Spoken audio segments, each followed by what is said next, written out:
As the first light of dawn brushed the massive stone walls of Hattusa, I prepared for what would be the most challenging diplomatic mission of my career, negotiating peace with the Egyptians after decades of conflict. The journey south, through the mountain passes of Anatolia, was treacherous, but nothing compared to the delicate balancing of power I would soon face at the Egyptian frontier. At the border, my credentials written in cuneiform on clay tablets were examined with suspicious eyes. The Egyptians had not forgotten our victory at Kadesh, even if the official record told a different tale. In the halls of Pyrameses, I carefully chose each word, knowing that behind the luxurious facade and polite smiles, the Egyptians were assessing our kingdom's strength and resolve.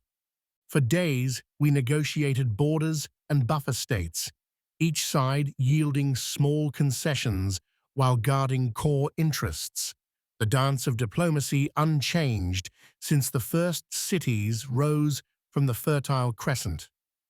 In quiet moments between negotiations, I would contemplate the strange gods of this land, so different from our storm god Teshub, yet I recognized in their priests the same hunger for cosmic order that drove our own rituals.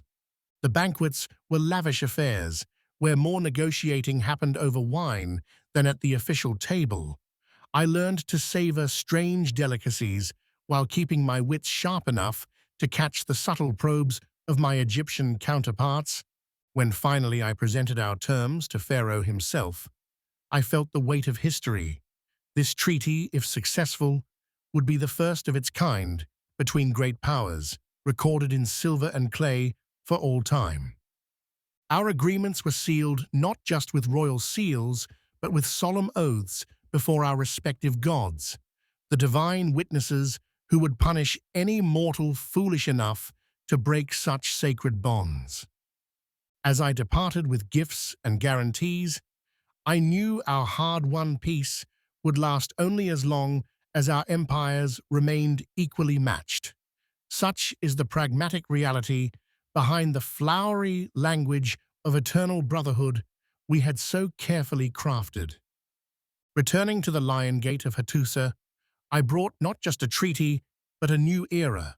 For a time, the great powers of the Bronze Age would set aside their spears and speak instead through men like me, armed only with words and wisdom.